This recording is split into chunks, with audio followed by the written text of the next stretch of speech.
Okay, thanks for all the speakers for a fascinating evening. The thing that appears to me, particularly as this event was sort of geared to creative industries, where traditionally they're very, very small businesses. Looking at what you've presented tonight, it just seems that there's an awful lot of work to do around social media, digital marketing. And I just wondered if the panel would just like to comment on that. Right, who'd like to start? Go on. Ray. Have a first. Yeah, I think it's about. I think we've both touched on this. I think it's about researching what's out there, what data you have, and then focusing on specific areas that you think are most relevant to your business, rather than trying to do everything and not do it well. Just do a few things and really do it well. If I can replay the question so I understand it, it was the question around why have we picked sort of digital as the mainstay of the discussion, or? No, not necessarily that, but the amount of work that's involved Indeed. in building a digital strategy for a small company. It seems to me like you could be spending 3 days a week actually working in the context of digital marketing. Yeah. And I just wondered, for very small SMEs, how do you cope with it? How do you balance it? Sure. I think there was a slide that I actually put up there which actually showed that, give or take, about half the businesses are sort of embracing like a content marketing strategy, which is pretty much taking all the key elements from what I believe a digital strategy should be for 2013. Will probably take you about 1 to 5 hours a week post the setup. I think I'd agree with you and say yes, there was a lot of legwork at the start, but if there was an easy way around it, we would all kind of be doing it already very effectively. I think the best thing to do is to set aside some time during a quieter period if your business is seasonal, and then sort of spend a good few days on it. What you will find after a time is it's quite a self-propelling piece, and you will get to the 1 to 5 hours. So I'd agree there is a lot of setup, but I think as it moves on, you'll find that actually you need to spend less and less time doing it. So as I mentioned also, some of the content you'll probably be creating in the initial phases of your content strategy, you can reuse it. If it's event orientated, okay, quite tricky to do, but nevertheless, if it's brand orientated, product service orientated, something around that which is, let's say marginally timeless, you can always reuse it because customers will be coming through your business quite constantly, so you can reuse it. Yeah, I think as my colleagues have talked about, it is very much about aligning what your business is, and digital is just an extension of marketing. So don't treat it as anything different to you spending time and money and assigning resources to digital like you would any marketing. I think at the heart of everything's got to be your audience, who you're aiming at. If you don't really understand them, then you're always going to lose. So understanding who your audience are, whether they're online or offline, they're still the same people. And then aligning it with your business objectives. So just because they're online doesn't mean you should aim at somebody else. Your business is, you want to grow by this much. Your business is, I'm going to spend this much time. You set yourself goals for the year. You should align the digital exactly the same with that. And like Grace said, don't spend all of the time in the world, because it's not the answer, it's not the solution. It's part of the solution. It's part of the mix. It's another bit of marketing. I think there's another interesting thing that I heard somebody saying the other day. You can get a pattern for this as well. So you can say, well, if you have, a time of the day that you can set aside for marketing, it doesn't necessarily mean that you have to send out all of that digital media or digital messages at that moment. You can use software to queue them up, to have it sent out at certain times and so on. So you can, if you like, mould your working pattern to a marketing pattern as well, so it is possible that way. Any other areas of questions? Well, up front here.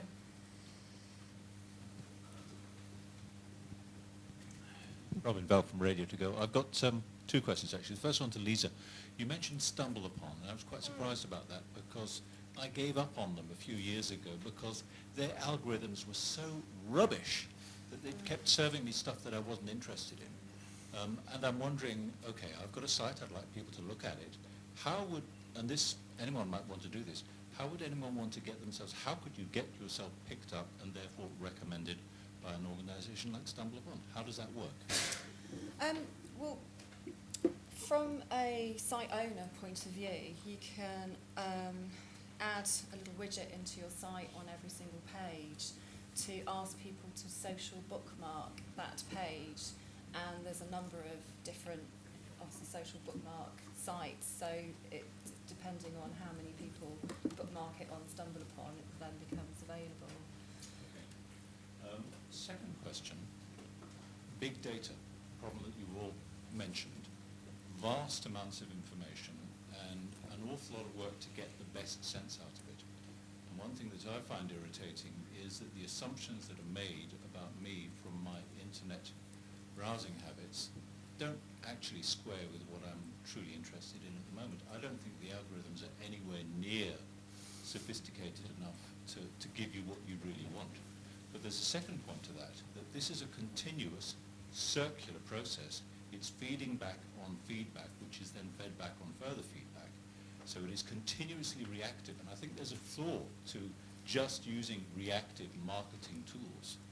That everyone here who's got a business would prefer to be defined as proactive, and reactive doesn't seem to recognize something that's proactive. It's already gone on what's been there before. Do you think that's a realistic criticism? I think criticism, I probably wouldn't say observation. Yeah, I think it is. I think, and a lot of that comes from sort of retargeting and remarketing. Because you're absolutely right. You know, if you build on an incorrect assumption, your second assumption can only be slightly more powerful than the initial one, which is going in the wrong direction. I think with a lot of systems, they can't replace you actually looking through things like your own social profiles. They can't replace that. Looking at some of the customers you've already got, what are they talking about, who are they talking, it can't replace that. Because you're absolutely right, if you rely solely on automation, you know, as with any database, rubbish in, rubbish out. So if you're putting rubbish in, you're absolutely going to get the scenario you described, and you're going to get rubbish out. But I think from a remarketing point of view, so the ads following you around, some of that is a little bit flawed. Because my wife used my laptop the other day to search some flowers for her mother. Seemingly so, I want flowers all the time now. Nice, but I'd probably prefer a new Apple product. But those kind of things, you can't take those out of the mix. That's just what happens. But I think they're large corporates that are doing that wrong. I think where we as SMEs can win is we can spend a little bit of time, as Henry was saying, some time aside and look at some of our own data that we've got. And maybe in time use systems, but it is all about the setup. You've got to get the setup right, otherwise you'll experience exactly what you say. Yes, I think I would add to that, and I'm not in any way trying to tell you about my secret habits.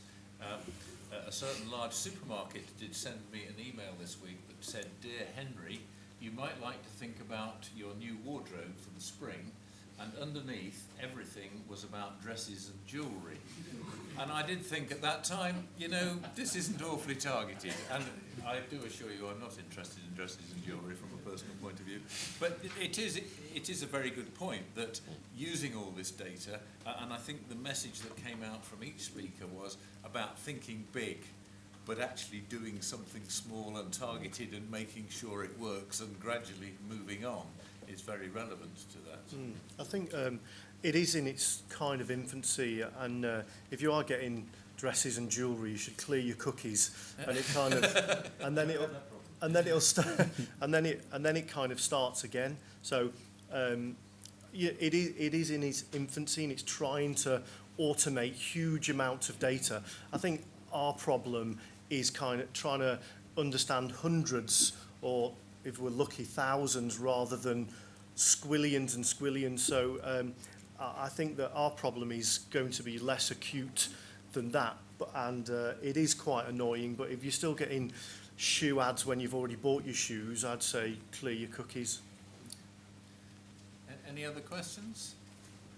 There's one there and one there, whichever way round. Okay, you in a moment. Cluster 2020.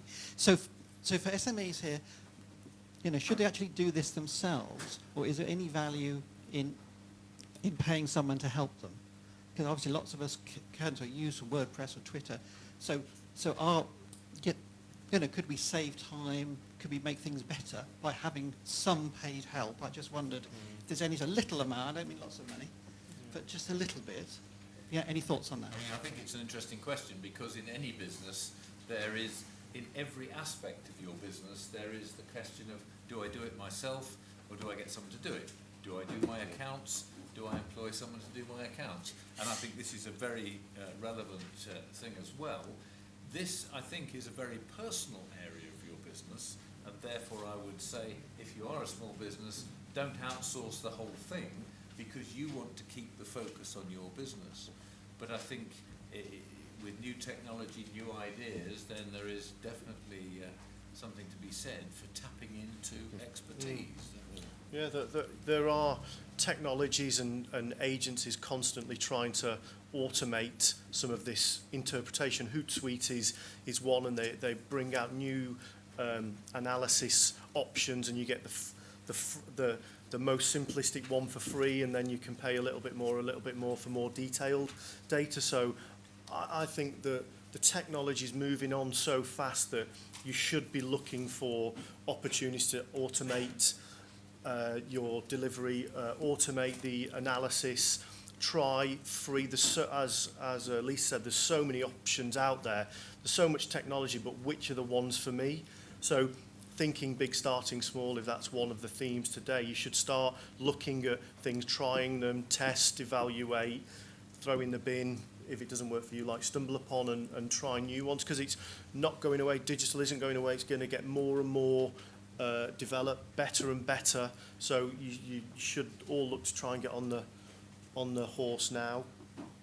I think, as the gentleman said that, apologies, I didn't quite catch your name, talking about amount of time spent on it, and my reply was about, there might be a lot of time at the beginning spent on it. So from an outsourcing point of view, it might be that you would consider outsourcing that part of it. Now, as an SME myself, what I've actually done from an accounting point of view, which is kind of sparked the memory in me, I actually got somebody to set up the account system for me.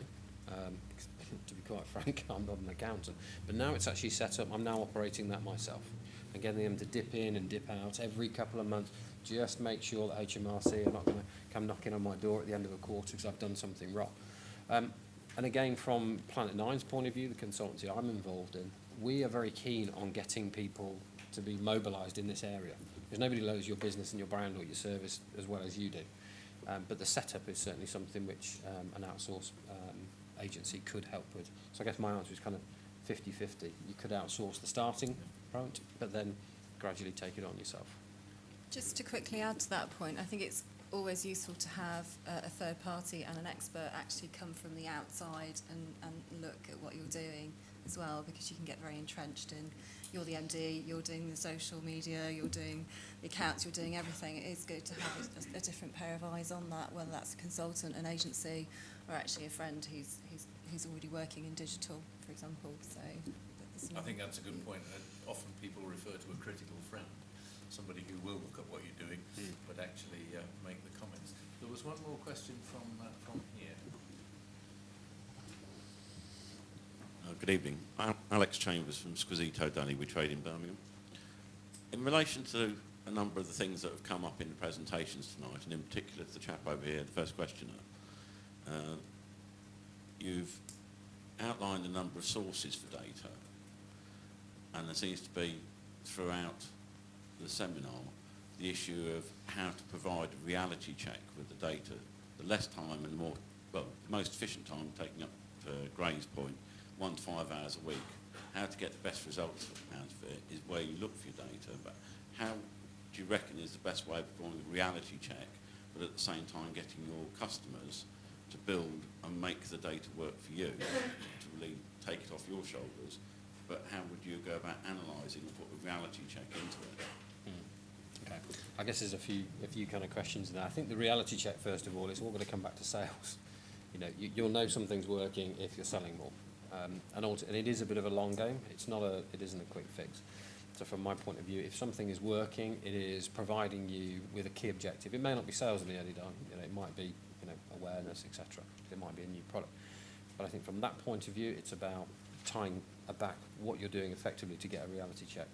I guess the second one, and if I was understanding correctly, sort of how do you identify the right kind of people to talk to? I think initially, if you're looking in the social space, there are sort of metrics that you can kind of use. You can look at potentially influential people who may have visited your business. you can ask people, as Lisa was saying, there might be something you can do, actually on your premises to try and get some sort of ambassadors. So they're almost self-selecting, so you can help do it that way. I think it's quite a difficult one to answer in broad terms because there's so many different methods that you could use dependent on your service and dependent on your business. But I'd happy to have a chat with you afterwards. Sorry. I think building on that, and I absolutely agree, is that you should assign time, weekly or monthly, to look at the data. So kind of, if you don't give yourself every Thursday or the first Tuesday of the month to spend time looking at it, it kind of falls by the wayside because it's quite speculative. And my second point would be agree on the quality of data you're going to capture and how you're going to store it. So the problem of different people putting in different pieces of data into, say you had a CRM or a database, if people put different types of data in, then it's hard to look back on it. So I would say assigning time to look at it and also agreeing what the data is going to be like that you input. Yeah, I think data capture is really important. I think you can segment the data. You can ask the users to do some of that themselves by ticking the boxes to say what they're interested in, receiving and what they've already bought. I think you can periodically put surveys up on your website and incentivise them as well to ask visitors how they think you're doing. And that could be part of your data review as well. I mean, I think there's a couple of things I'd add. One is it's interesting to look at what your competition's doing, and if there is a particular area of competition that you think is doing well, try and see if you can find out where they are and what they're doing. I think that's always an interesting thing. That's not to say that you shouldn't be doing something different just because they're all doing it, but if they're doing it successfully, then it's definitely worth thinking about. I think the other thing is what's often called call to action. So if you're going to use any form of contact with a customer or potential customer, give them something that might make them feedback. Tick a box, ask for a white paper. If they ask for a white paper, make sure you capture their details before you just download it. Trying to make an interaction, because that way you will also get some feedback as to whether they're interested. If they're interested just browsing it, that's one thing. If they're interested actually to key in some data to get information, that's a second level of interest perhaps. So I hope that's useful. I'm going to call an end to the questions now.